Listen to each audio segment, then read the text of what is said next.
When Prince William opened the sealed medical file, his world stopped. The woman he loved, the mother of his children, had kept a truth so devastating that even the palace doctors were forbidden from disclosing it until now. What had been buried for years was suddenly exposed, and nothing would ever be the same. Before we go deeper into what this really means for the royal family, make sure to subscribe so you don't miss a single update. The document didn't arrive with ceremony. It was slipped into a leather folder during what was supposed to be a routine health update briefing. William had just finished discussing King Charles's latest condition when the lead royal physician paused, hesitated, and said quietly, "There's something else." Sir, what followed was a silence so thick it choked the air out of the room. As William flipped through the pages, confusion gave way to disbelief. Medical terms he didn't fully understand were underlined, time-stamped, and flagged. The name on the top, Katherine Elizabeth Middleton, a decade-long trail of appointments, test results, and internal memos, most of which had never been disclosed to him. Some dates matched moments in their life he remembered clearly, others didn't. That in itself was alarming. Katherine had always been composed under pressure. And when William confronted her that evening, she didn't deny what was in the folder. Her voice was calm, too calm, almost as if she'd been preparing for this moment. She said softly, "I hoped it would never come to this, but if it has, you deserve to know." Behind the polished walls of the palace, a storm was brewing. Several of the physicians listed in the documents were no longer on staff. One had died, another had retired early, and a third had left the UK entirely. When aides tried to verify the authenticity of the notes, they were met with evasive answers and broken communication chains. Something was being buried intentionally. Yet outside the palace gates, the world remained unaware for now, but rumblings had already begun.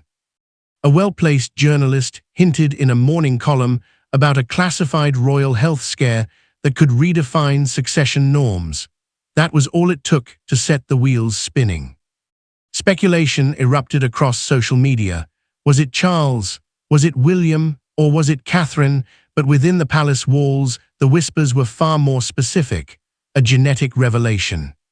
Someone murmured in the corridors, something no one's supposed to know, not even him. That him was William. And the fact that even he had been kept in the dark suggested this was no ordinary health matter, because this wasn't just about medicine. It was about legacy, bloodlines, and the unspoken rule that has guided the monarchy for centuries. The crown must never be stained by uncertainty.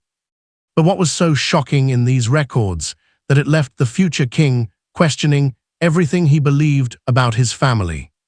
For over a decade, Katherine carried a private burden silently, stoically, and alone. But now, the palace is scrambling to explain how a future queen's health was kept in the shadows, and why certain truths were redacted from official records. The signs had always been there, but no one had dared question them, not when it came to her. Katherine had long been praised for her grace under pressure, her poise during public engagements, and her almost supernatural ability to maintain calm even in the most chaotic royal storms. But behind the curtain of royal perfection, quiet murmurs began years ago. Fainting spells during long ceremonies, unannounced hospital visits late at night, and sudden disappearances that the press was told to ignore. Palace aides had their scripts prepared. Every incident was a routine checkup, a minor stomach bug, or nothing of concern. They controlled the narrative with precision, stamping out any speculation before it could ignite. But the truth was far more complicated and far more fragile throughout several critical years, particularly during the births of George, Charlotte, and Louis Catherine's royal engagements. Would suddenly drop off the schedule. The official line was always the same: she's spending quality time with the children. But those close to the inner circle now confirm that during those stretches, Katherine was often confined to her private quarters under intensive medical supervision. There was even a time when a renowned London-based specialist flown in to oversee her treatment left the palace in silence, his resignation letter citing irreconcilable ethical concerns. The file with his name was missing from the records leaked to William, a redacted hole right in the middle of the timeline. William had noticed things. Her sudden exhaustion, the hollow look in her eyes after certain treatments. The way she avoided specific questions about her checkups, but every time he gently pressed, Katherine would smile and assure him, "It's nothing we can't handle." He wanted to believe her. He needed to believe her because the alternative was too terrifying to confront. That illusion shattered when the sealed documents arrived. Page after page, coded diagnosis, confidential memos, internal warnings. The weight of it broke him. Sources say William disappeared from public view for 2 days, speaking to no one but his children. And even they noticed something was wrong. But what truly pierced the heart of this crisis was a letter handwritten, folded neatly in Katherine's personal stationery, found by an aide while packing a trunk of old documents. In it, she confessed her fears not just about the illness, but about what the palace might do if the truth ever came out. She wrote, "I am not ashamed of my pain. I'm ashamed of the silence I was forced into." The palace, for all its grandeur, had buried more than just symptoms. It had buried a woman suffering in the name of protecting an image. And that choice, made long ago, was now threatening to tear everything apart. But the true bombshell wasn't Katherine's illness. It was the implication hidden deep within the pages. A detail that questioned everything William thought he knew. Buried within Katherine's medical files was a quietly updated DNA report, one that didn't just concern her. It involved someone else entirely, and as palace scientists reviewed the findings, they realized what it meant and why it had been buried. At first glance, it seemed like a routine update, standard genetic markers logged during one of Katherine's annual health reviews. But something didn't add up. A single page flagged by an off-site laboratory overseas carried an annotation in bold. "Inconsistency detected. Cross-reference required with immediate family." That sentence, so clinically cold, would become the crack that unraveled the royal facade. The results had come from a consultation Katherine underwent while visiting a private clinic abroad, quietly without public attention and apparently without full palace oversight. The consultation was meant to be part of a broader preventative screening, but when those foreign specialists ran Katherine's genetic profile against standard protocols, a problem emerged. A flag, a mismatch, one they couldn't ignore. Palace doctors were alerted. They sent an urgent request for clarification. What they received in return was a digital report suggesting an anomaly tied not directly to Katherine, but to someone genetically linked to her, a close family member. One that, based on palace medical data, should have been a confirmed match. It wasn't. The internal commotion that followed never reached the tabloids. It was far too dangerous. Legal advisors were brought in immediately. Internal memos were classified. There were whispers of either a recording error or something far worse. The term non-match was repeated in several internal notes, circled and annotated with question marks and high-level sign-offs. That term non-match was explosive in this context because it pointed to a possibility that Katherine's biology might not align with someone else's in the way the palace had long presumed. Was it a sibling, a parent, or even more controversially, a child? The implications sent shivers down the spine of the monarchy's tightest circle. By now, William had begun asking questions. Real questions. He had gone from confused to suspicious and now to quietly furious. He demanded an emergency session with the Queen's former medical advisor, a man who had been dismissed years earlier under mysterious circumstances.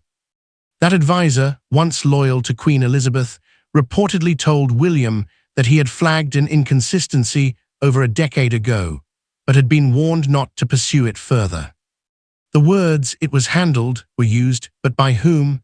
Now William was seeing it all for himself, laid bare on paper, and it was no longer a matter of speculation. The anomaly was real. Someone had gone to extraordinary lengths to hide it. Files had been moved, records rewritten, digital logs erased. But even in a palace built on secrets, the truth always leaves a trace. And in those traces was something far more unsettling than anyone had expected. It wasn't just about Katherine. The DNA anomaly pointed toward a relationship that had been altered, either by science or deception. Someone was not who they claimed to be. As questions swirled about genetics, heritage, and deception, one theory emerged that no one dared say aloud, but it would explain everything. Was Prince Louis truly William's biological son, or had an unspoken secret haunted Katherine since his birth? Leaked test results hinted at an unthinkable reality, and suddenly even the royal succession was under review. Among the hundreds of documents hidden within Katherine's sealed file, one report stood out. It was labeled private, no circulation, and marked with 3 palace security classifications. Inside, a single phrase sent shock waves through the inner circle. Inconsistent paternal markers detected. Subject, Prince Louis. At first, palace officials dismissed it as a technical error.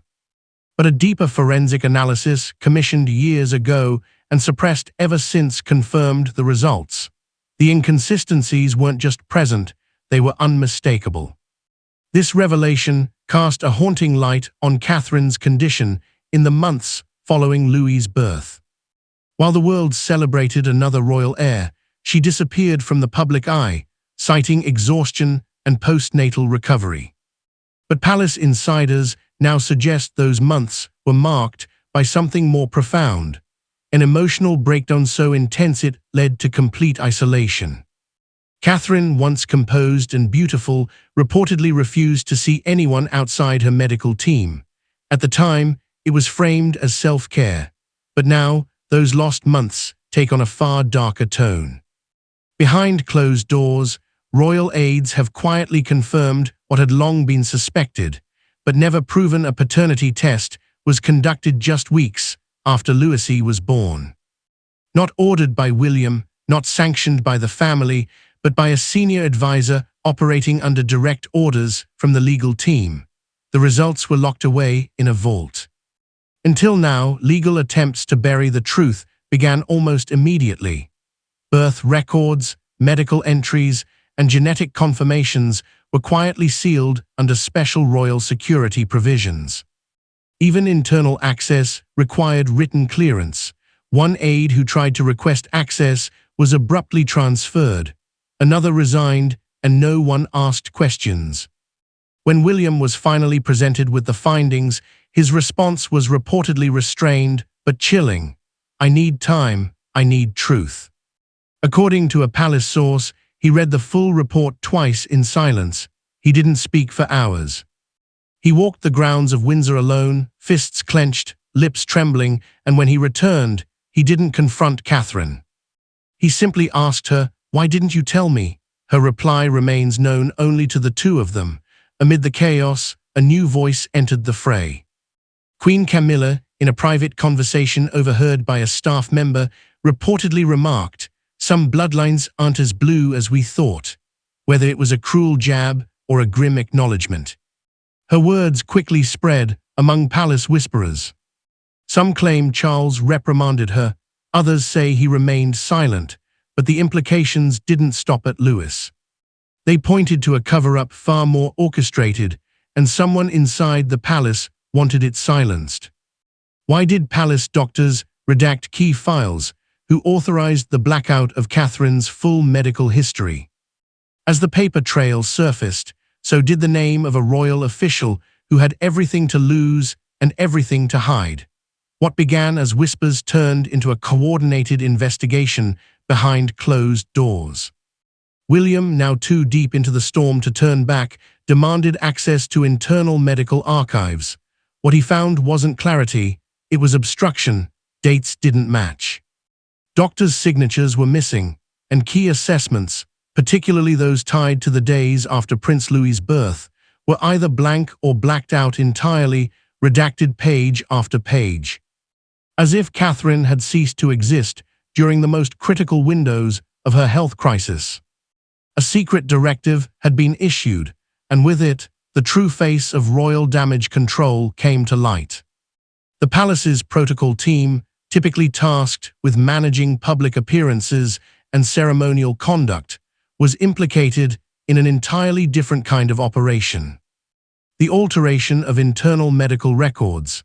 Several documents bore subtle discrepancies, headers changed, treatment details vague, timestamps misaligned. It wasn't a mistake, it was a cleanup. At the heart of it all was a classified dossier labeled Project Dove, signed off by a senior palace official whose name had not appeared in public for years. The file outlined a step-by-step protocol for containing medical discrepancies that may pose reputational risk to the Crown or its successors.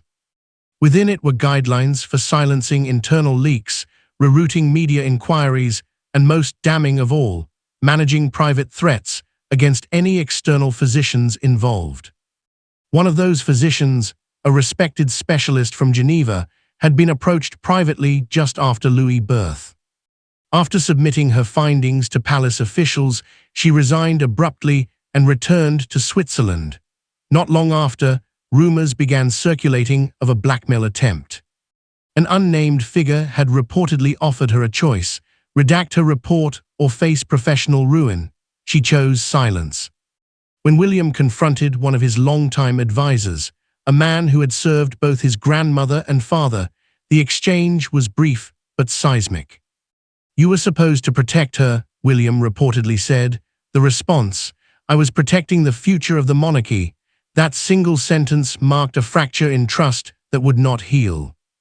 Digging deeper, William's team uncovered transactional records linking a palace fund to a discreet out-of-country clinic.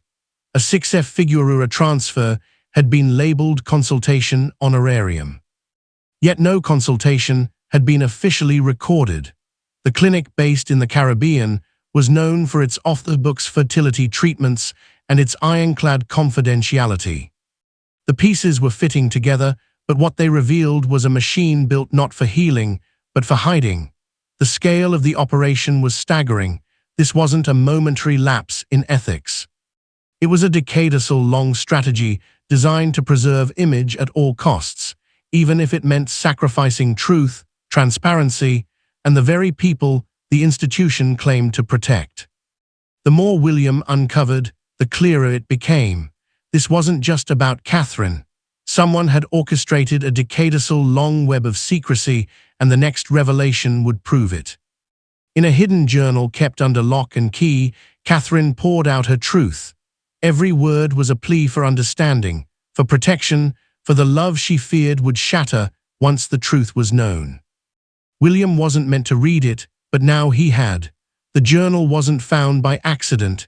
It was unearthed during a frantic search through the couple's private belongings. An effort to understand the timeline, the choices, the secrets.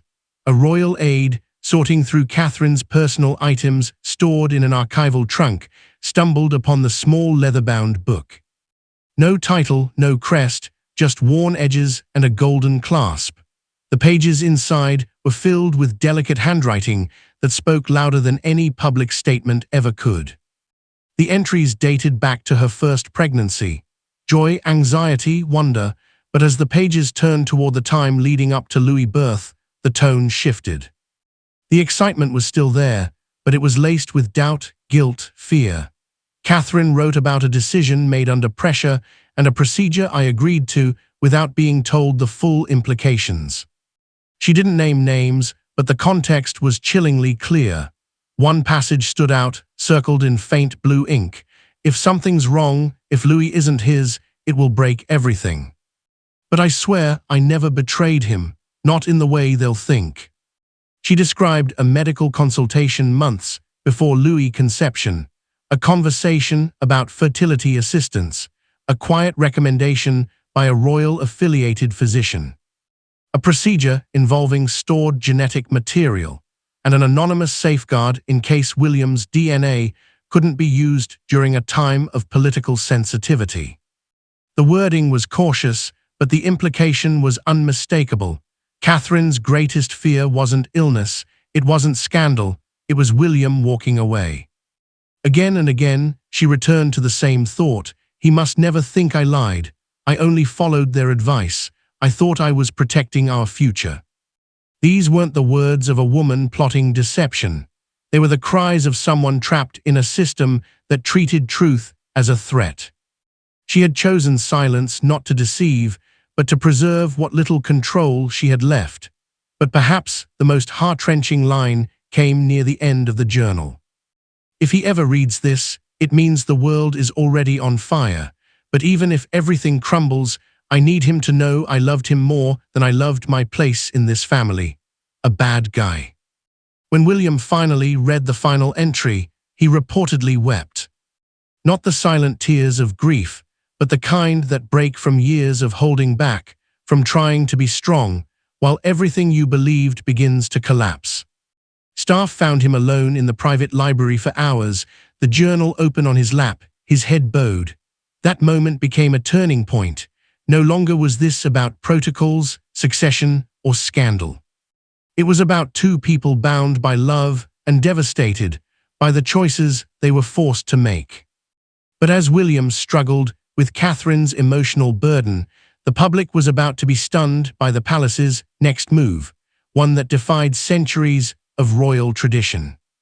With the legitimacy of Prince Louis in question, the entire line of succession stood on shaky ground.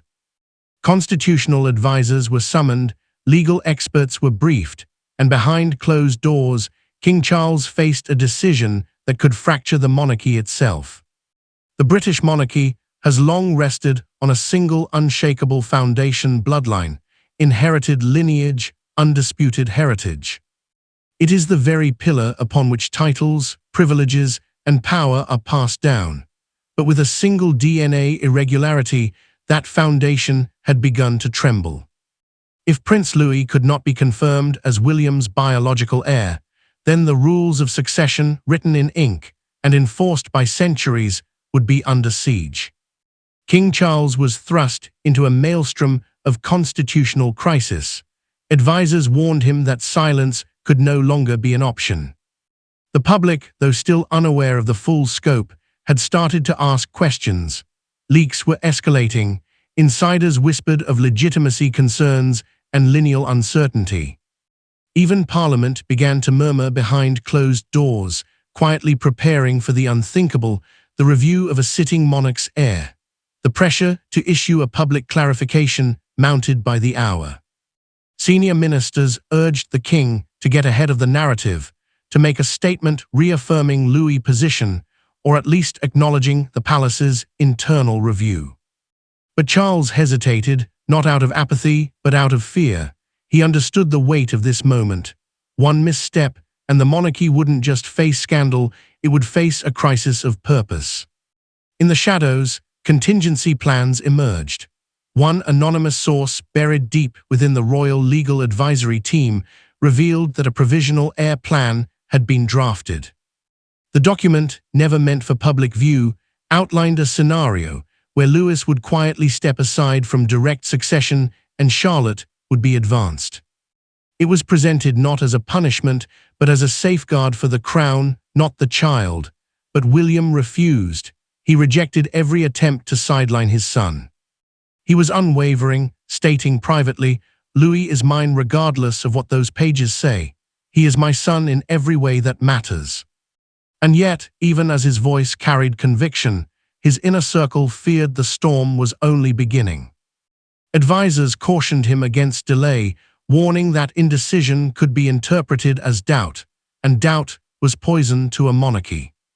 And then, as if fate had one final twist to deliver, a letter resurfaced. A sealed note penned decades ago by Queen Elizabeth, the Queen Mother, filed away in the royal archives. It had been part of a collection of personal predictions and reflections. One line in particular chilled those who read it. There may come a time when blood alone cannot determine who is fit to rule. The heart must weigh heavier than heritage. The timing of its discovery felt almost prophetic, as if even she had sensed that the future would one day challenge the very order she spent a lifetime protecting. But just when it seemed the crisis had reached its peak, Katherine herself stepped forward, determined to reclaim control of the narrative. For the first time in years, Katherine addressed the world not as a princess, but as a mother, a woman, and a fighter. Her voice cracked with emotion, but her message was unwavering. What she revealed next shocked the world and restored the hearts of many. The palace had remained silent for weeks. Leaks had poured into the headlines, experts speculated, lawmakers murmured. But Katherine said nothing until now. In a live national address broadcast across the UK and streamed worldwide, she stood not behind the traditional podium of royalty, but at the edge of vulnerability, and for the first time. The carefully rehearsed walls of monarchy gave way to raw humanity. She began not with protocol, but with confession. She acknowledged the whirlwind of speculation, the pain it had caused, and the silence that had haunted her. In clear, trembling words, she admitted to undergoing a complex fertility procedure years ago, one that had been recommended during a period of emotional and political instability.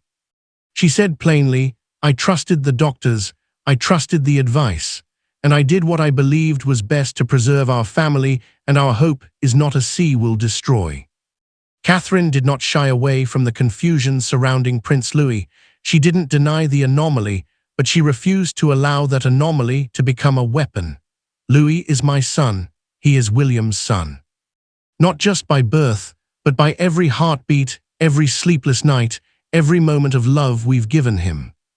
Her tone sharpened as she addressed the vitriol and insinuations that had surfaced around her youngest child.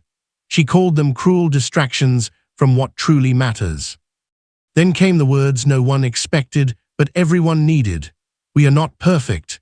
We are not untouched by human error or by science or by the choices we've had to make. But we are a family and we stand together." As she spoke, William appeared at her side. His eyes were red, his face resolute. He didn't speak. He didn't have to. His presence, unwavering and proud, was the answer to every rumor. It was an image that swept across the world in seconds, not because it was regal, but because it was real. Within minutes, the tide began to turn. Public reaction, once mired in doubt and suspicion, shifted almost instantly. Social media flooded with messages of support. Headlines softened. Journalists who had spent weeks speculating now praised her courage. A global wave of empathy surged, one that transcended monarchy and touched something more human, the universal ache. To protect those we love from judgment, Katherine had done what no royal crisis manager could. She took a scandal and turned it into a statement not of defense, but of dignity. And in doing so, she didn't just shield her son, she reshaped the public's understanding of strength. But even as the storm settled in public behind palace doors, one final twist remained, one that could shake the monarchy all over again. In a private vault beneath Windsor, a document signed years ago by King Charles confirms the unthinkable. He knew he had known about Katherine's truth before the wedding, and his decision to remain silent was both strategic and deeply personal. The revelation came not through a leak or confession, but from an internal audit triggered in the wake of Katherine's public address. A clerk tasked with cross-referencing old files to update the royal archive stumbled upon a set of correspondences dated 2010, 2 years before William and Katherine's wedding. The documents weren't buried by accident. They had been deliberately filed in the monarch's eyes-only archive, a place reserved for state secrets and personal affairs deemed too sensitive for the Privy Council. Among the pages was a confidential briefing from the Royal Medical Office addressed directly to then Prince Charles. The report laid out early concerns regarding Katherine's reproductive health, citing a prior condition that could complicate fertility and raise questions of hereditary consistency in future offspring. It concluded with a stark recommendation from senior advisors. "We strongly urge consideration of postponing or reconsidering the engagement until further medical clarity is achieved. Charles's response came not in a meeting, but in his own hand, pennied in the margins of the report. 4 words, "Let the marriage proceed." Beneath it, a more deliberate note followed, sealed in a letter addressed to Queen Elizabeth herself. In it, Charles admitted his concerns, but defended his choice. The institution has withstood scandal, but it may not survive a drought of hope. William has chosen a woman beloved by the people. In Katherine, we find not flaw, but strength. He was gambling on public trust, on image, on the belief that Katherine's place in the monarchy mattered more than the fine print of her medical file. He had seen what public adoration did for Diana and what its absence did to Camilla. Charles wasn't simply protecting the monarchy. He was shaping it, modernizing it, even if it meant concealing truths that could later unravel everything. When William learned that his father had known all along, the reaction was unlike anything seen in the palace before. Not rage, not betrayal, but devastation. According to sources close to the family, he sat in silence for over an hour after reading the letter. When he finally spoke, his voice was heavy. "You chose for me, and in doing so, you stole my right to choose for myself." Charles, in his defense, offered no denial. Instead, he gave William a single handwritten note, dated just weeks after Louis' birth. In it he wrote, "Some truths protect the crown, others protect the heart. I chose the latter, and I pray one day you'll understand. It wasn't an apology, it wasn't justification. It was an acknowledgement of the weight they all carried. The price of legacy, of control, of secrets masquerading as stability. The monarchy had always been built on preserving an image. But now its survival hinged on something far more difficult, embracing the flawed humanity within its walls. And so the truth that nearly destroyed a family became the very thing that held it together forever, redefining what it means to be royal in the modern age. Thanks for watching. Don't forget to like and subscribe, and we will see you next time.